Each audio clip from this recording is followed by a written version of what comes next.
دیمەنەکانی ئاوی زەی بچووکە لە ڕۆژێکی گەرمی مانگی حوزەیراندا لە سنووری گوندی گۆبتەپەی ناحیەی ئاغجەلەر. گەنجان بە تایبەتی و هاوڵاتیان بەگشتی بۆ بەسەربردنی کاتەکانیان ڕوو لە دەمزەی بچووک دەکەن و مەلە دەکەن.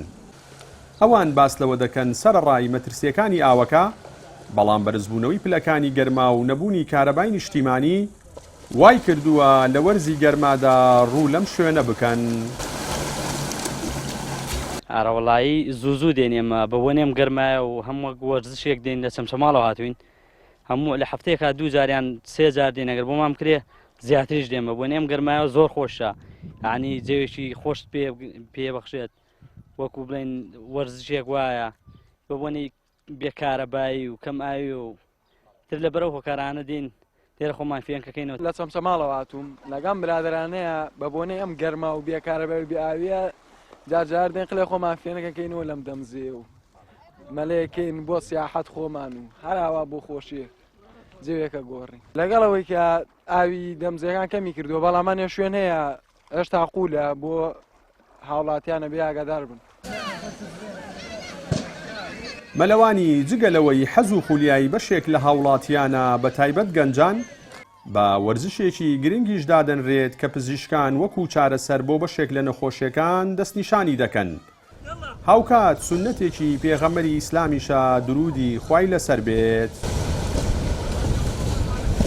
ڕاستی مەلەوانێکێ لەو کە وەکو وەرزش دانرێکە چارەسەری سروشتیە بۆ لەبەر هەوەی هەموو جومگەکان دەجوولێتەوە وەکو کاریگەری ئەو زەختی ئاوەکە لەسەر جومکانێکە زۆرە تر ئەو جومگە بەقەوەتە بێ سەرڕای ئەوەش ماسوولکانی بەقەوەتە بن. ئەمە لە لایەکی تریشوە هەموو ئەو ماسوولکان کە لە لاو لەشی مرۆڤایە لە کاتی مەلەوانیە ئەجوولێتەوە واتە وەکو ڕاضەیەکە وەرزشێکە بۆ هەموو ماسوولکەکان. دیارە خوای گەورە عیبادەتی لەسەرمان واجب کردە، عیبادەتیش بە جسمەکرێ، ئەم جسمش پێویستەکە بەردەوام ڕاضەی پێ بکەین، یەکێک لەو ڕاضانیش مەلەوانیە. ئەمە وەکو عامی خەڵک دیارە مەلەوانی سنەتێکە، یەکێک لە سنەتە گەورەکان کە لە ئیسلاما کراوە ئەبێت. وەکو علمەکە زانستی مەلەوانی فەرزی کیفایە لەسەر مسلمانان ئەبێ لە شارێکە چەند کەس پێویست بکابێ ئەوە کەس مەلەوانی بزانێ، بەڵام باشتر وایە ئینسان کولی کەسێ لە ڕاست خۆی بە پێی توانای خۆی بەردەوام جسمی ڕاضەی پێ بکە، هەموو جۆرە ڕاضەیە وەی کێلەوانە مەلەوانیە.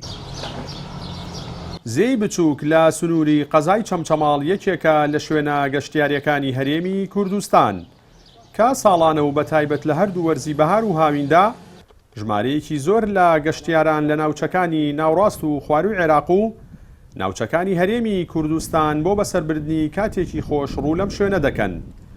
لەگەڵ ئەوەی تیمێکی مەلەوانی شارەزاش لە ناحیەی ئاغجەلەر بوونیان هەیە، بەڵام ساڵانە و بەهۆی نەشارەزایی هاوڵاتیان و گەشتیارانەوە ژمارەیەک هاوڵاتی دەخینچێن و دەبنا قوربانی.